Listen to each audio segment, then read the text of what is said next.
Hello, hello, my friend. Welcome to Flutter Day Vikings edition. So I am here. My name is Majid, your host today on behalf of 15 meetups from Nordic countries. This is amazing. So one of our true collaboration between several meetups. So before I continue, I'd like you actually to just send some comments and let me know where are you from, where are you based in right now, and if you hear me very well or see me very well or not. Just let me know, and then let's start. Hi, I see some comments are coming, so very good.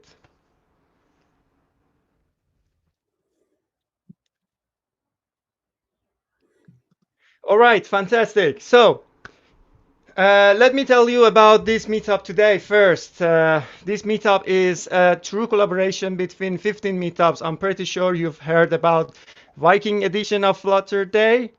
And so, of course, after all of these awesome days from Flutter days from Flutter team, so now we are coming to another edition, Vikings edition. So this meetup is kinda hosted by I'm gonna name all of those awesome community. Let me tell you, Flutter Oslo Norway, Flutter Stavanger Norway, GDG Oslo Norway, GDG Bergen Norway, GDG Sørlandet Norway, GDG Trondheim Norway, GDG West Sweden, GDG Stavanger Norway, Helsinki Finland, Women Tech Maker, GDG Stockholm Sweden, Flutter Stockholm, Sweden, Flutter Copenhagen, and GDG Copenhagen. That's very awesome. So I'm sure that all of you right now are from different countries in Nordic. So we're gonna have a great host, a great guest today, and our guest is of course Chris Sells. Pretty famous, I guess. All of you developer, Flutter developer, you know him very well. But before I introduce him and invite him to the screen, let me just remind you about our code of conduct, which I always mention.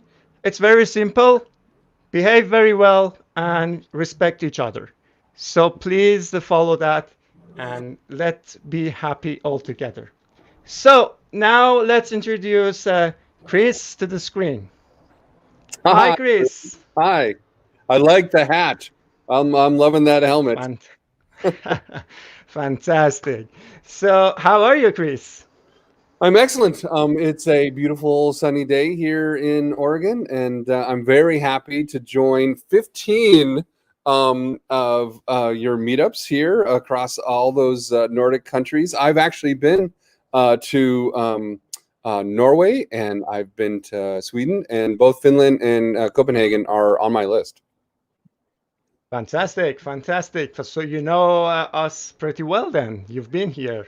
I spent one interesting week that sticks out for me in Norway. It was in January, and I was working all day long. I literally never saw the sun the whole time I was there.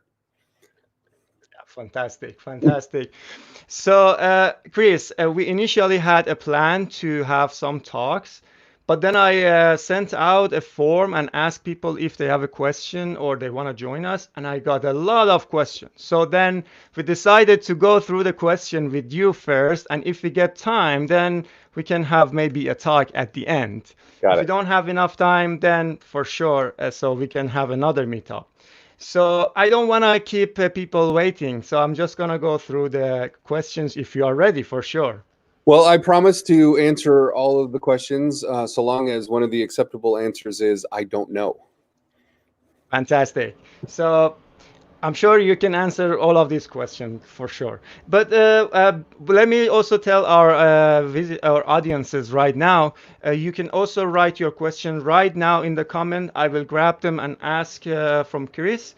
But I already have sent a form that many of our my friends, my unknown friends, maybe they already filled this form, and I got a lot of questions. So I filtered them out. I combined them. So Now I have a list of questions. So, but still, if you have some question and if you want to ask from Chris, feel free to write it in the chat. I will grab them and then ask Chris. So let's go through maybe the first question. So of course, Chris, I think the best is you Sure. start from introducing yourself and tell us what you do in Google and maybe in particular Flutter team. Sure. So my name is Chris, and I work at Google. It's been about 5.5 years at Google. And it's been kind of a decades-long career for me in general, a lot of it in the Windows and Microsoft-based ecosystem. But almost all of it has been developer tool related of some kind or another. I could name all kinds of things, but at Google, it has been, I spent a few years doing cloud developer tools. Then I spent a year on the Android team working on Jetpack. And now it's been a glorious 1.5 years on the Flutter team. And in general, my role on the Flutter team is the end-to-end developer experience for Flutter, making sure that developers have a great experience when they're using Flutter. And that includes all kinds of things from framework APIs through to the tools. I spend a lot of time in our ecosystem. Work hard with the Flutter ecosystem committee on designated Flutter favorite packages and plugins. So in general, that's what I do at Google. Okay, fantastic. So I'll start with no order. All the questions, there is no orders. I just ask the question from top to bottom. So someone asked, what is your favorite feature in Flutter? If you want to name maybe one or two of them. Yeah. I hate to say it, but my favorite feature is probably the same favorite feature as everyone else. There's nothing more empowering really in Flutter than being able to start my development day by running my app in its current state, whatever I'm building, whatever I'm working on, and then building the features as I go and being able to interact with the app already running. So hot reload, of course, is my favorite. The other one of my favorite features actually is I'm a kind of a test-driven development fellow. I like to write my tests first and then go and implement things to make sure they work with those tests. So I really, really love the low-level Dart unit testing API. It is simpler and more powerful than any testing API I've ever used, and I've spent a bunch of time doing a bunch. So those are my top two, I'd say. I must agree with you. So those features are one of the best, which I also like very much. Yeah. All right. So all right. Someone asked actually, how many people are involved in in Flutter and Dart on Google? Can you tell us about the historical growth since the project has started? Sure. So I'd say there's probably about 80 engineers on the Flutter team at Google. Of course, if you include other people at Google doing Flutter related things, we're in the hundreds. And if you include actual external contributors to Flutter around the world, that brings it up by a couple more hundred. And then by the time you include all the ecosystem authors, there's something like 10,000 Flutter compatible packages and plugins on PubDev. So the members of the community that are actually building things that make it possible to be an active, productive Flutter developer is literally in the thousands range. And of course, that has grown over time. A few years ago when the project started, long before my time, it started like any typical project. It was a few engineers with an idea, and they built a prototype, and they kind of, you probably heard of 20% time at Google. This is where engineers have a wild and crazy idea and they go and try it, and that's where things like Gmail came from, and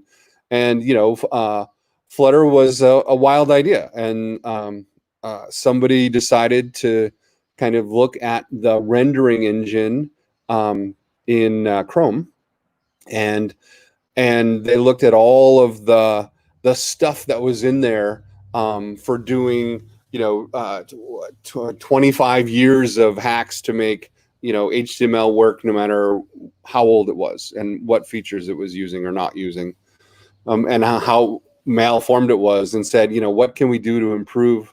What would the improvement in performance be if we took out all of that legacy stuff, right? If we didn't have all those if statements for this condition or that condition to make these weird pages work.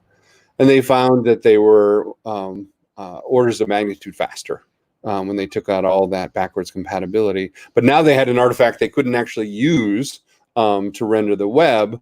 And so they said, well, if we had this as an engine, what could we do to expose it to people?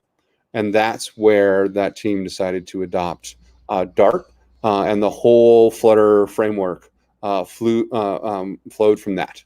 And so it started with just a few developers with a crazy idea, and now, as I say, I would say that active Flutter contributors, right? People actually contributing to making Flutter useful for working Flutter developers is in the thousands around the world.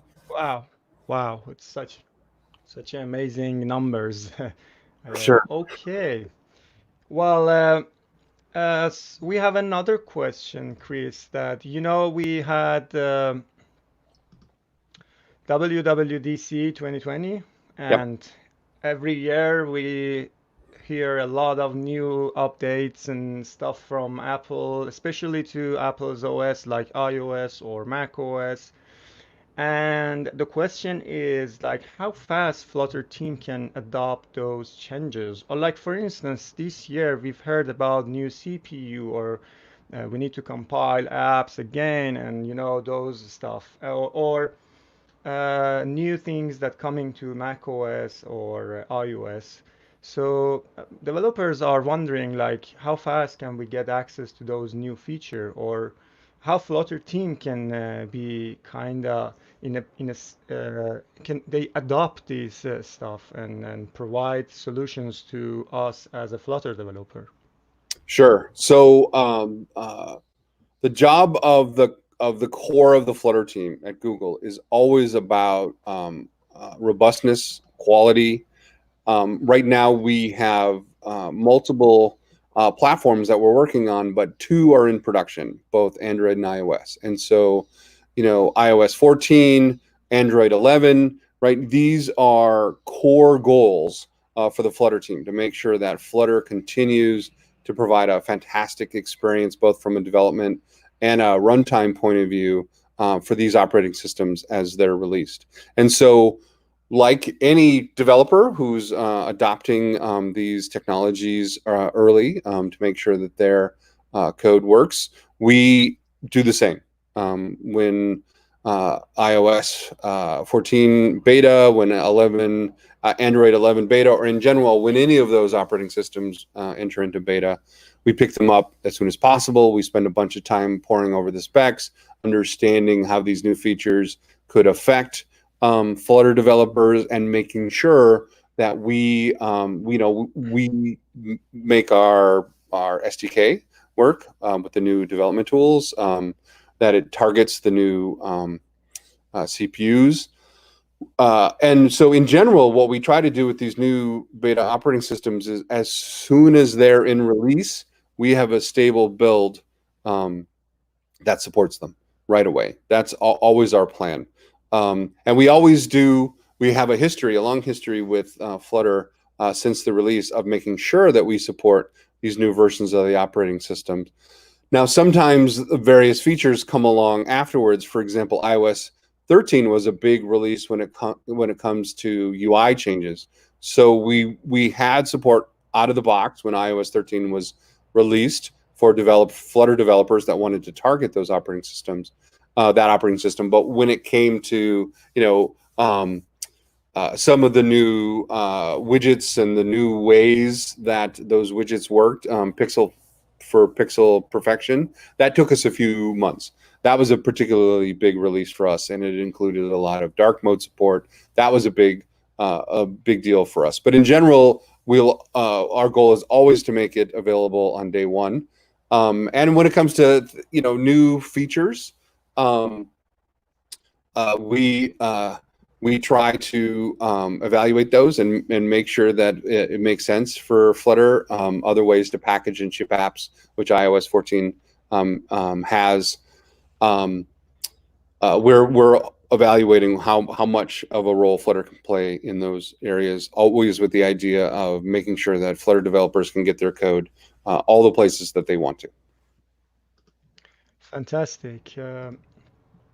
So what I like actually about Flutter and a stable version of the Flutter is that since I started using that, I also need to emphasize that it was quite stable, and whenever we want something and it was needed to like compile our app, it was there, and hot patch or etc. So it's quite stable, and I really want to thank you and the team. I really appreciate the effort that you are putting into this. So one of our audiences actually asked, so hopefully I'm pronouncing his name correctly, Sumit. So the question is, popularity of Flutter is increasing, not enough of best of practices and guidelines. So what do you want to say about this, Chris? Is that correct, or we do have guidelines and best practices? Yeah, it is interesting.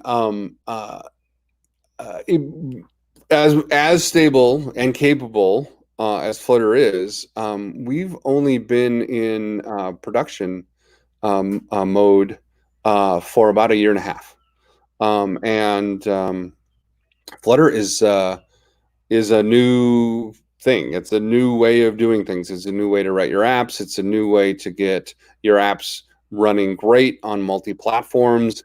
It's a new way to think about things. And so we have guidance for the things that we're sure about. For example, one piece of guidance that we're very sure about is from a state management point of view, which is to use the provider package that Remy has provided. We don't think that is useful for absolutely everyone. If you have experience in other kinds of packages, that's okay. Hooks or Redux or Flux or MobX, those things are represented well on Flutter too. I'm a big fan of MobX myself. But from a getting started point of view, when you're talking about state management, Flutter recommends, the Flutter team recommends starting with provider because it's easy to start and it scales well as you add new complexity to your app and your app grows. That said, state management is just one part of what it takes to architect a good app. There's support for deep linking. There's how you're going to read and write your data. There's how to think about the state of your app pre-login and post-login, if that's the kind of thing you're doing. There's all kinds of things that you have to think about when it comes to architecting your Flutter app, and we don't yet, as a Flutter team, know the right ways to do those things. And of course, the answer about the right way to do those kinds of things depends. It depends on what the requirements are. It depends on what you're trying to accomplish. It depends on the features you care about in your app. That said, we can do better here.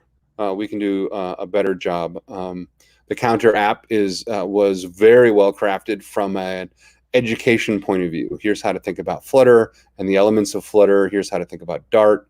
And that app is fantastic from a kind of I'm brand new to Flutter and Dart, and I really want to know how to think about it. But it's not so great from I want to have a scalable foundation on which to build my app. And so we need to do better there. That's an area of interest in particular for me.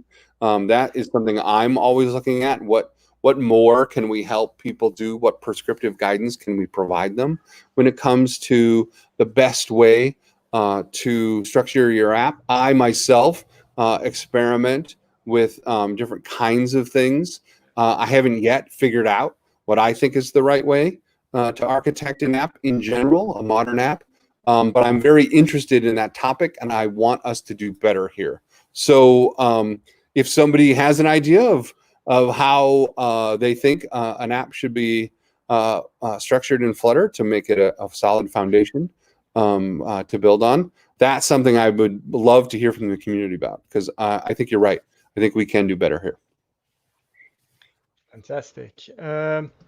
We have another question and a comment actually. So Paribaj actually asked which Flutter IDE is perhaps recommended, VS Code, Android Studio, IntelliJ, or whatever. That's an excellent question. We actually see almost a split between Android Studio usage and Visual Studio Code usage. And we don't recommend either one in particular. We try to make sure as much as possible that every feature we implement in one, we implement in the other one. We tend to see Android developers or Java developers come to Flutter. They prefer the IntelliJ family of IDEs because that's what they're used to. And then we tend to see Xcode or Windows developers come in to the ecosystem via Visual Studio Code. That happens to be the one I use, but that's neither here nor there. We intend to support both of them ongoing, and we honestly do not recommend one or the other. We try to make sure that both sets of developers have what they need to be productive in Flutter. Great. So I have a question here then regarding this question. So the thing is that we see some plugins for these IDEs, VS Code, or so in Flutter team, do you actually have this plan to kind of release same feature for each of these IDEs? Like sometimes people or developers say like this feature is not missing, but it's somehow less. It's not as good as like the plugin that we have in Flutter plugin. I mean, we have in Android Studio, for instance.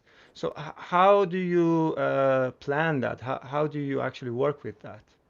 Yeah, that's a good question. We there was a large set of features that we wanted to provide to developers, no matter whether they were using IntelliJ or Visual Studio Code or VI or Emacs or whatever editor they wanted to use. And so what we did was we built out those features in a tool called Dart DevTools, which we just last week released the Flutter port of as the default version. It's a web app, but it's built with Flutter, and we deploy it as a web app built with Flutter. And so those set of features can be used from the command line. They can be used from the IntelliJ family. They can use from Visual Studio Code. And we tried to group all of those features in there. Now, some of those features are also in IntelliJ. And the reason is IntelliJ itself has a more flexible extensibility model where you can actually build up whole UIs. But the team itself prefers to do it in Flutter, prefers to do it in DevTools, simply because of the productivity you gain, you get with Flutter. Plus, you can use it from both IntelliJ and Visual Studio Code. Now, just again last week, we released a pre-release feature in Visual Studio Code using a new feature where you can actually host arbitrary HTML in VS Code as kind of like a designer surface, where we released the portion of Dart DevTools that is the widget inspector. And we made that available. If you flip a flag, you can see that embedded inside of VS Code. And so we plan to do more of those kinds of features inside of VS Code so that you have those same features we've built, but inside of the IDE of your choice, as opposed to in a separate window. Okay, fantastic. So let's go to another question. So someone asked like, there is a feature in some of these cross-platform frameworks like React Native or Native Script called code push or dynamic update or hot Mhm. push. So is there any plan? Maybe some developers are interested of this topic and they are asking if there is any plan for this type of dynamic update for the app. I know that Flutter has also OTA already in place. So maybe you can elaborate and explain a little bit about Sure. that. Sure. So we had this when I first joined the team about a year and a half ago. We had a prototype of this feature, Code Push, and Code Push has a number of use cases, and it is attractive from a number of points of view. But it has some significant downsides. One is that the licenses for the mobile app stores are written in such a way that you can deploy code dynamically to a platform, but that code is meant to run in a sandbox. And Dart doesn't have a sandbox. Dart generates native code, and it runs the same permission level as any other native app on Android and iOS. It is not like a HTML-based or JavaScript-based framework that runs essentially in the web view, right? That uses the whole browser sandbox. So we don't have that sandbox feature. And when we were playing around with that feature, we found that if we wanted to have an interpreted model, which would allow us to over time build up a sandbox, we found that the app size was about double, the performance was lower because it was interpreted instead of compiled.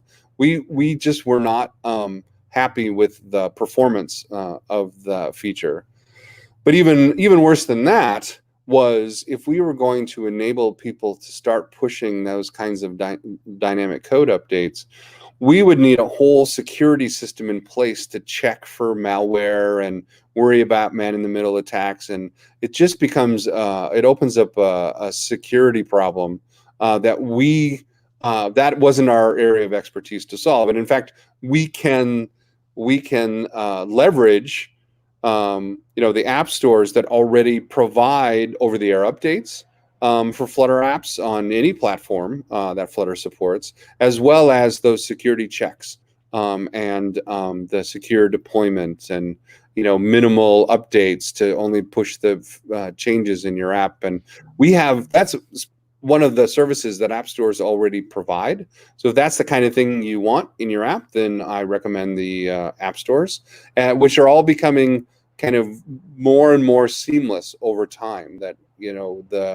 I can't remember the last time I was prompted by Android to actually approve an update. It just kind of happens, and I think that's the experience we want for all of our users of our Flutter apps. So we had that feature, we didn't like it, we took it out. We don't have it on our roadmap for the future.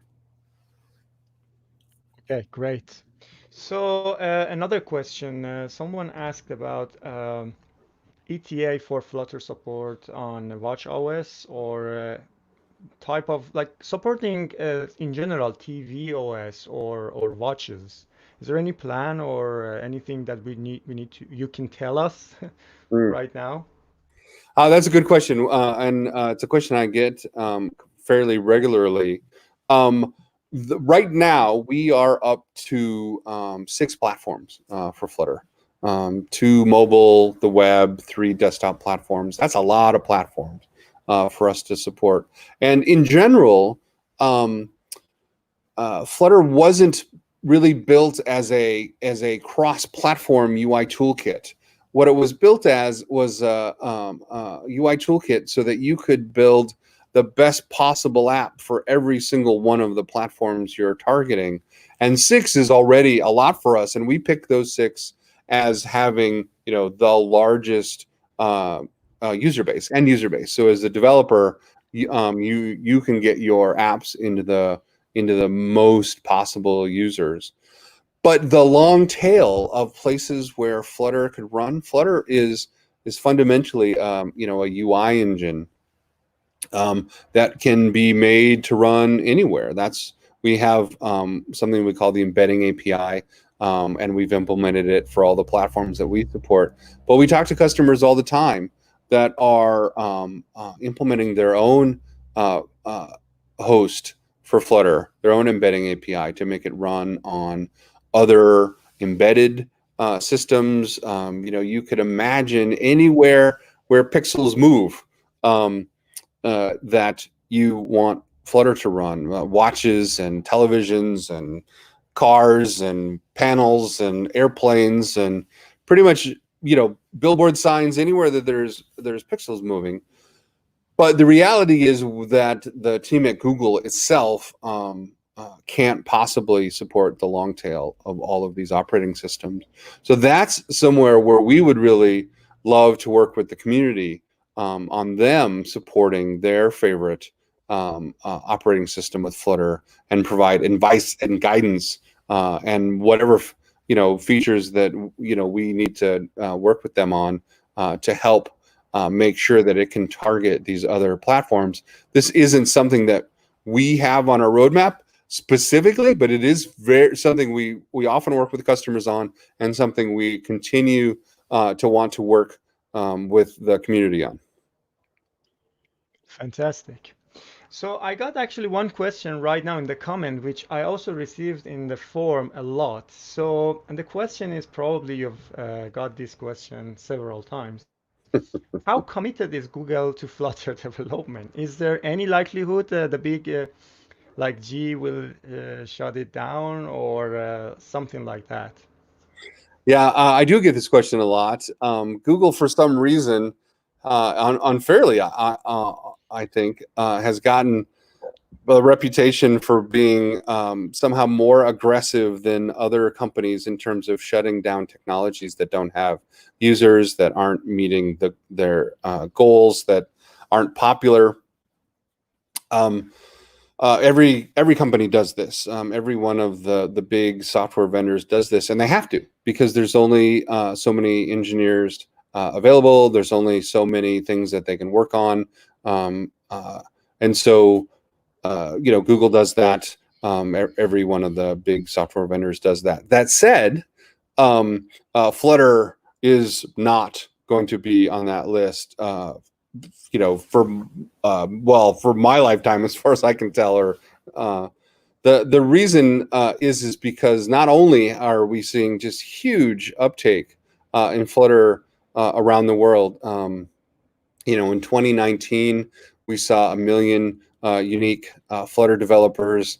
That was just our first year of being in production mode. And then in the first 4 months of 2020, we saw that number double to 2 million unique software engineers. We're up from 300,000 monthly active Flutter developers to something like 500,000 between the end of the year and now. The popularity, and it's not just the numbers. Something in excess of 70,000 Flutter apps on the Play Store. But it's also the brands that are picking it up, right? If you look at the showcase page on Flutter Dev, you'll see any number of well-known, recognizable brands, big companies taking bets on Flutter. And one of those big companies is Google.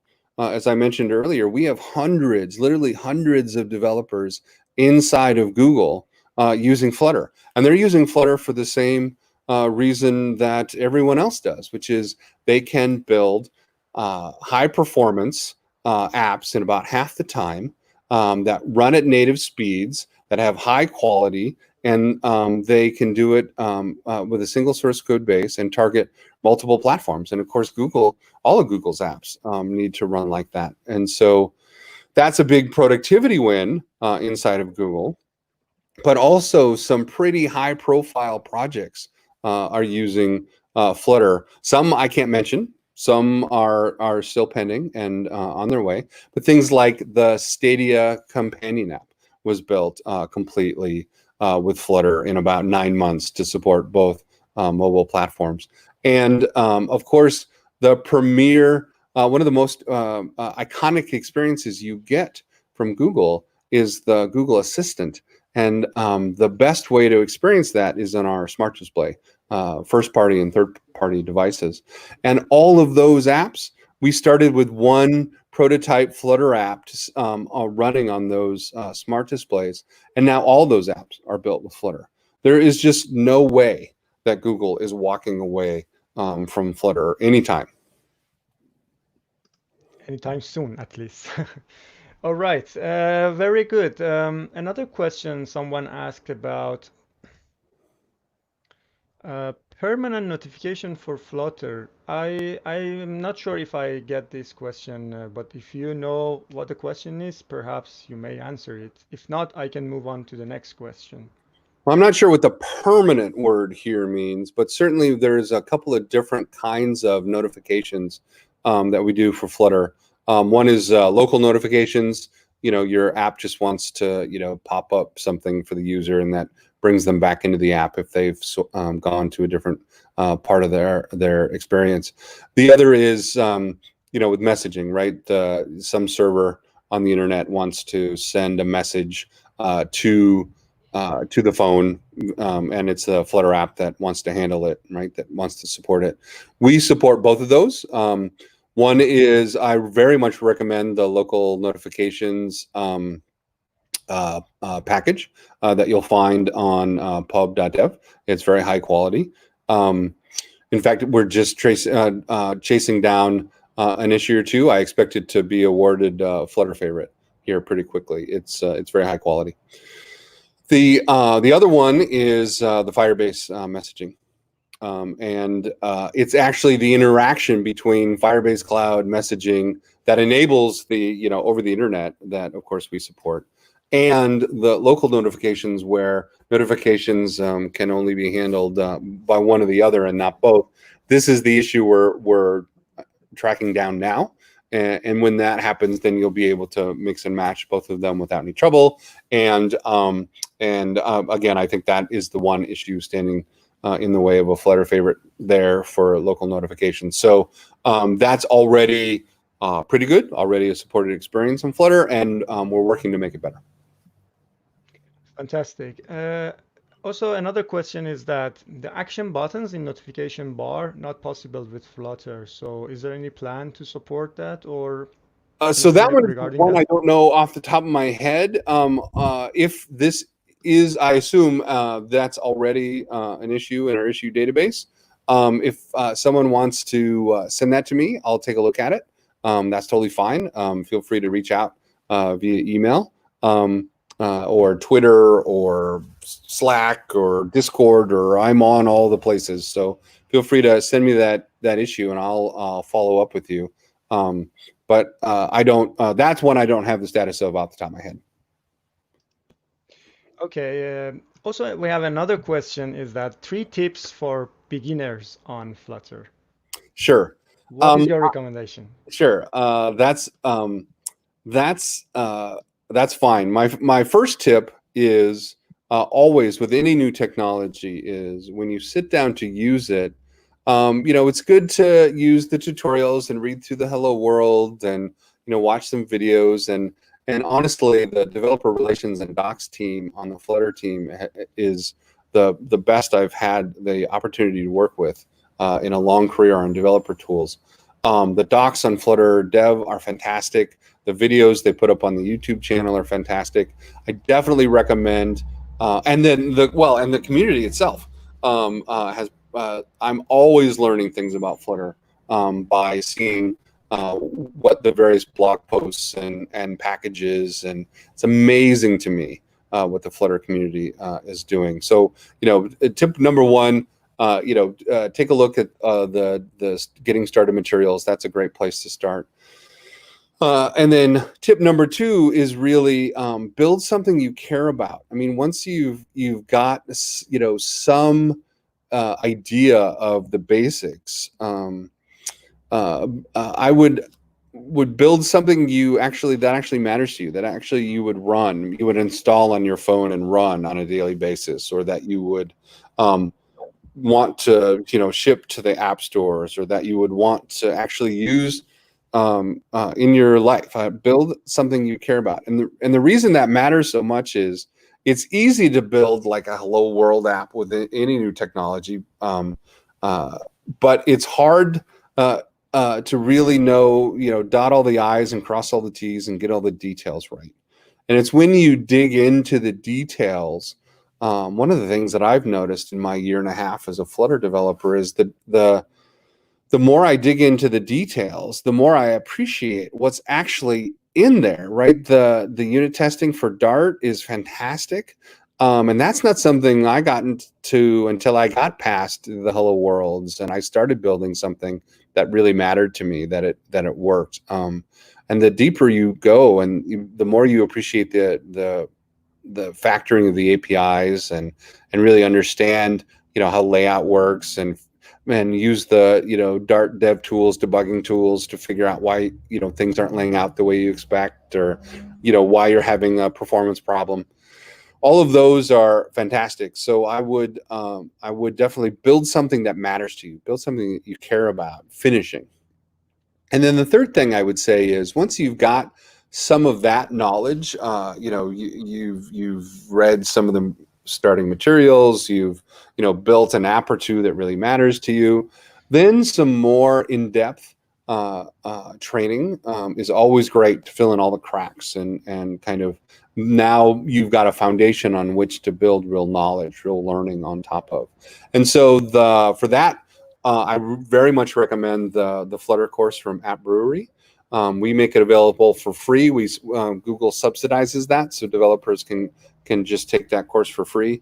It's a great place to kind of fill in the cracks and build on that foundation of knowledge. So those are the three tips I would have for any beginner picking up Flutter. Fantastic. So I got actually a question several times regarding creating a GUI-based IDE for dedicated to Flutter.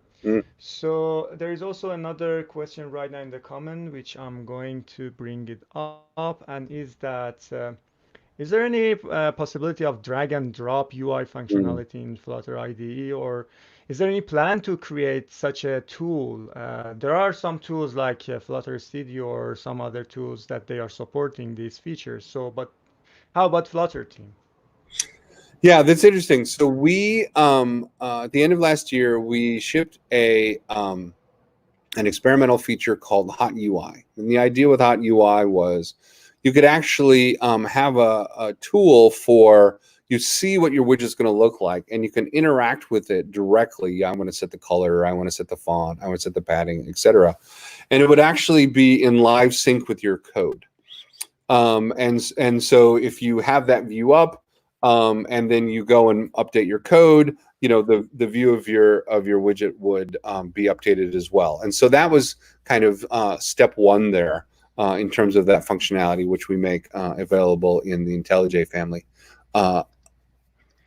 The next level is really, hey, I have a blank screen. I want to do, I want to drag a button over here and a text box over there, and I want to build a list view with these repeating templates. And that next level isn't something that the Flutter team itself is likely to take on anytime soon, only because those kinds of experiences are so well covered by design oriented tools that already exist, like the Sketches and the Figmas and the Adobe XD style tools, where designers or developer designers can open up those tools and have blank canvases and lay out whatever UI they want. And for both Sketch and Adobe XD, there are then tools that you can go directly from those designs to Flutter code. So for example, Adobe itself has a plugin for Adobe XD that generates Flutter code, and that's always getting better. In fact, I know there's an update, a pretty major update coming soon on that tool. And there's also a fantastic tool called Supernova. And Supernova allows you to load up your Sketch or Adobe XD designs and kind of annotate it with additional information for Flutter that then gives you production quality Flutter code that you could actually think about using and keeping, as opposed to rewriting or something like that. And so those kinds of tools are already so far down the line in terms of that WYSIWYG style drag and drop UI development experience that we're very much hoping that those are the tools that people that want that kind of experience can adopt and use for their Flutter development. And it also brings a whole other kind of person into Flutter. Right now, everything we do from Flutter is very coder based, right? You write your code and out comes your UI. With these design tools, we can do a better job bringing designers in on the Flutter side. So there's kind of a win-win there. So those are our current plans. Okay, fantastic. Can you hear me, by the way? Yeah. Mm-hmm. Okay, fantastic. So let's move on to the next question. So we have another question about state management, and someone asked why Flutter team is so pushing provider. So I guess yeah, in fact, I can was answer pushing this. it earlier in this conversation. The reason we push provider is we worked hard with Remy to kind of pick the right kind of mix of very easy to use, very easy to get started, but also scales to handle a large number of use cases that we see Flutter developers run into over and over when it comes to state management. That said, if you like other styles like block or redux or flux or hooks or mobx or any of those styles that you prefer, maybe you have experience or education preferences that way, that's okay. Feel free to use those in your Flutter apps as well. Flutter is flexible enough to enable all manner of development styles. Fantastic. So we have actually another question regarding the roadmap in Flutter team. So how do you prioritize tasks, and can developers out there have like influence on your decisions to Sure. reprioritize tasks or etc.? And how can we do that? Yeah, so we plan the Flutter roadmap based on both the goals of the team, which is to get as many people using Flutter as possible, building fantastic apps. That's one of our big goals, which is why you see us pushing not only into mobile and web, but also desktop. These represent the vast majority of developers in the world today. And so that's why those platforms are so important to us. Plus, reaching out to those additional platforms, every time we do that, we make the Flutter core more capable and more flexible to adapt to new platforms, which means that, for the long tail of all the embedded devices where we'd like to see Flutter, now it's easier to adapt Flutter to those places with different input types and different output types and such like. So that's our thinking there. So that's how we plan, right? What are the goals of the team? And then, of course, what is our developer community telling us? What is important to them? And we use GitHub issues almost exclusively to plan work and capture feature requests. And we even go so far as to say, hey, here's a bunch of stuff that we, the Googlers at Flutter, have no plans to do, but we leave it in this list in case third-party contributors would like to pick up those features and implement them. We have probably more issues in our repo than most teams are used to seeing, or most developers are used to seeing. But we do that on purpose to make sure that we capture the things that not only we are working on and the issues we're fixing and the priorities of the issues we're fixing, but also things that we could do in the future, ideas for future directions for Flutter or future features. And the best way, excuse me, the best way for Flutter developers to influence our decisions there is to pile on to your favorite issues or to your favorite features with specific examples of where you're experiencing that issue or specific, use cases that would be unlocked. The thumbs up, we often we sort the issues by thumbs up to see what people are excited about, what things that they would like us to do.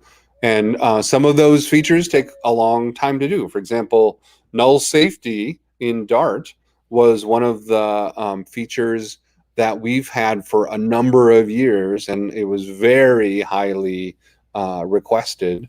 It took us a while to do because it's hard to do right. And we had to wait until we had a solid foundation and a future direction for Flutter and Dart before we could really tackle it. But that's an example of where developers in the community had a lot of impact. And there's countless features that we implement all the time that we're implementing now based on developers who are excited about it, or on the other hand upset that we don't yet have it. And that's where piling on to those issues, whether they're feature requests or bug reports, are super important for us and how we determine what we work on next. Okay, fantastic. Let me ask you another question. So Rafal actually asked, what is the strategy for Linux deployment? Any plans to support Flatpak out of the box? Good question. So there's a couple of things Rafal could mean there. One is, hey, I want to make it easy to install the Flutter SDK on my Linux machine, and could Flatpak be a way to make that work? And the answer is yes. We don't have any plans for building Flatpak support for the Flutter SDK. However, I do have a requirement specification for per platform Flutter SDK installers. And Rafal, if you'd like to work with me in terms of implementing that spec using Flutter and Flatpak, I would happily work with you on it. I'm always looking for easier ways to get new Flutter developers up to speed, no matter what platform they're using. The other question Rafal might be asking is, hey, how do I make it easy for me to develop my Flutter applications and stick them in a distribution format that can easily be put onto Linux desktops? For example, I built the ultimate Flutter calculator, and I want to pack that up into a Flatpak and make it easy for people to install on as users on Linux desktops. And if that's the question, again, we don't have any plans for specific Flatpak support, but that is something that Rafal, if you wanted to build out some tools, happily work with you on that. And we do regular blog posts, happy to, if we come up with a good solution there that we think is valuable, happy to highlight that and let people know that such a thing exists.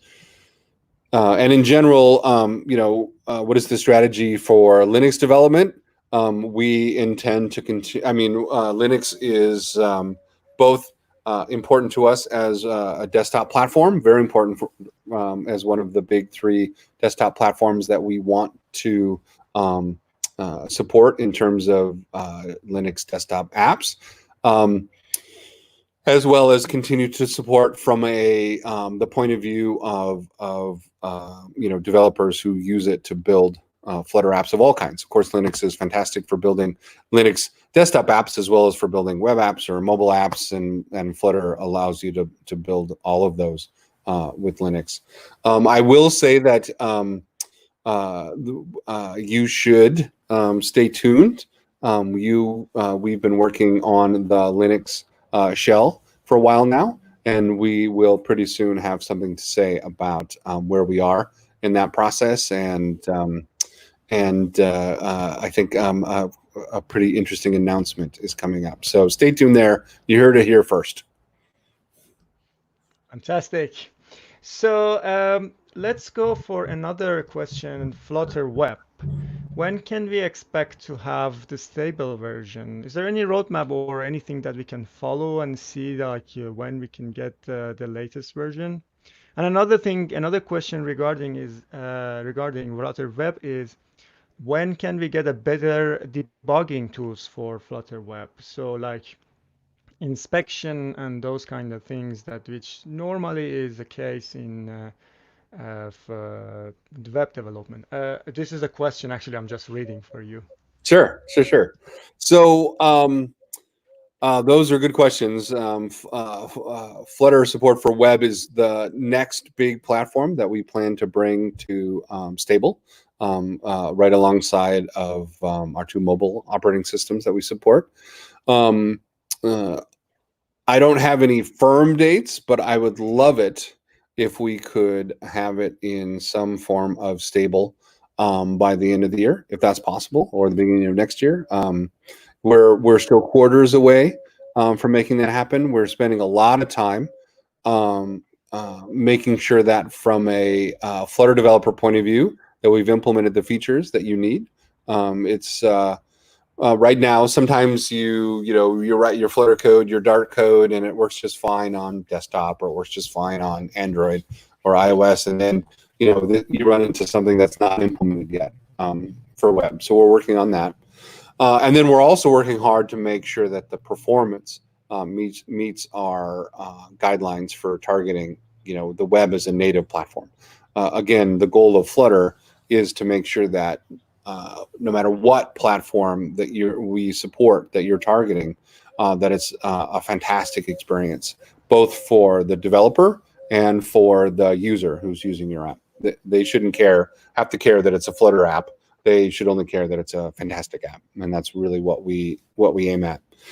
In terms for making debugging easier, we have made great strides in debugging. Essentially, what we've done is we have a debugging protocol that we implement across all the platforms, and that we funnel into our developer tools.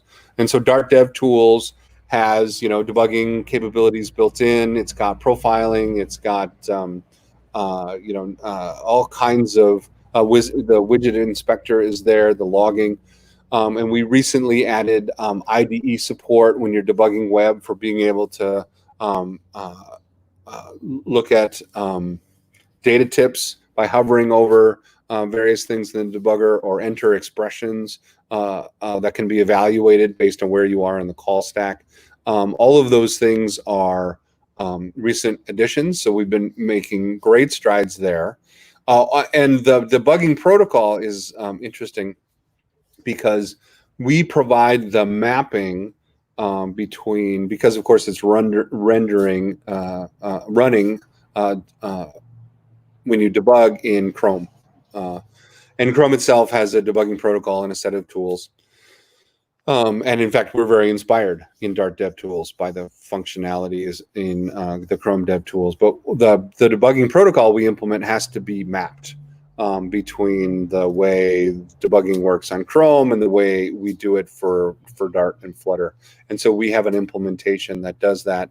And that implementation is always getting better. As I mentioned, the ability to evaluate expressions is just the most recent thing that we have added. But we're pushing hard to make sure that the debugging experience for web apps is just as good as for the native apps that we do, mobile and desktop. Very exciting news. So one actually developer asked about profiling capability of Flutter core or Dart core, and I read the question. It's a little bit long question, but the whole idea around the question is that do you know if there are any tools like Observatory that can show information in the same way like Observatory, but with collected profile dump? So perhaps if you have any idea around that, you may answer this question. Sure. So the whole point of the observatory is kind of a low-level tool that was built essentially for our Dart VM engineers. building the Dart VM. And so it's got a lot of features in there for doing all manner of things. Profiling is one of the things. And so we built Dart Dev Tools, and we continue to build features into Dart Dev Tools as a more user-friendly replacement for the observatory, which again was not really meant for public consumption. It's really meant for the Dart VM engineers, and it's great for them and less approachable for other folks. And so that's Dart Dev Tools. We have profiling built in. I know that there is some plan support for being able to take a profile dump and view that in the profiler, and I just really don't know where we are on the roadmap there. But that's if somebody wants to drop me a line, that's something I can find out the timeline for and share that information. But it's definitely on our roadmap. Okay, great. So we are almost reaching to the end, and let me ask you one question, maybe a funny question, is that we would like to have Dash. Any plans to put on sale or send more to the community? Yeah. So actually Dash is the beloved mascot of Flutter. I have my own Dash, although not with me, unfortunately. Although I think Dash in a Viking helmet would be pretty great. So now that's all I want to do. We have had lots of requests for making Dash available for sale, just so people can get as many of them as they want. At this point, I kind of like that it's special. I like that that there aren't as many dashes in the world as there might. It's kind of nice that way. That said, we're always doing our best to make sure communities have dashes that they need to give out as prizes and awards and things. So certainly, I have some strings I can pull for my Viking brothers and sisters to get you some dashes. So. Margit, I'm happy if you want to reach out and we can make sure you get some dashes. Sure, for sure. So stay tuned. So you will get some dashes probably in the community very soon. So very good. And last but not least, do you have anything else, anything that we as a Flutter developer, as a Flutter community need to know, or something exciting that is coming and you want to share with us? Anything. So stage now is yours, and please let us know. So one of the things, I mean, actually, I know there's a great number of really exciting things coming. As I mentioned, about Linux is coming. You should expect an announcement there. It's still in tech preview. It will be coming out of tech preview soon into alpha. We're also working hard on Windows. I would expect it to move into alpha here pretty quickly. We're working hard to make sure that we're doing the right architecture, making the right architecture decisions there on Windows, and that has been an involved process, but we've gotten over the hump there. I'm super excited about the web support for Flutter myself. I have a little side project that I'm building for real that I care about, dotting all the I's and crossing the T's in Flutter. And I'm planning to distribute that in web and maybe desktop too. We'll see how that goes. So I'm excited about the web support myself, and I'm constantly actually poking at the web tool about this feature or that feature, and they're very responsive and very helpful. I also am super excited about null safety, the ability to write code where null is something you have to opt into, is instead of writing all the code about assert it's not null or check if it's null or etc.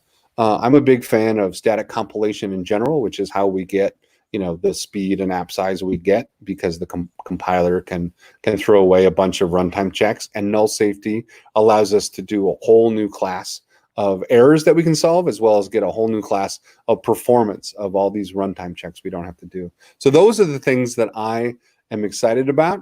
The message I will leave for the Nordic Flutter community, and in fact all Flutter developers, is that Flutter is what the community makes it. As I mentioned, right? I mean, there might be 80 core developers on the Flutter team at Google, but that's a tiny fraction of the overall ecosystem and community that makes Flutter great. It's people listening to me right now that makes Flutter great. Your contributions and your thinking about it and you're pushing on it and you're trying new things and picking up Flutter and making it do things that we never thought were possible happens all the time. Every day somebody is doing something amazing with Flutter that we had no idea that people would want to do or that they even could do. And so it's really the community of Flutter that makes Flutter amazing. So thank you very much for your work and keep it up. Okay, great. So Chris, can you also tell us how we can reach you out once more? So I will also add your Twitter on the screen right now shortly. Sure. You can also, my Twitter handle works. I'm in various Slack and Discord places. My handle is always csells. It's csells at google.com. It's csells on Twitter. It's Slack and Discord at csells. So feel free to reach out however you like. It's always csells. Okay, fantastic. So thank you, Chris. It was a pleasure to have you in our community. So you answered a lot of questions and all of also my question. Thank you very much on behalf of all of those communities. I appreciate and I'd like to again thank you for joining us. So have a great day and have a great sunny day, actually. Thanks. Thanks very much. Thanks. Good. So thank you very much. So right now we reached to like around an hour. So I guess so we somehow need to end our session. So we planned for 1 hour. We also reached like we just passed about an hour. So I'd like to thank all of you right now, which are watching me.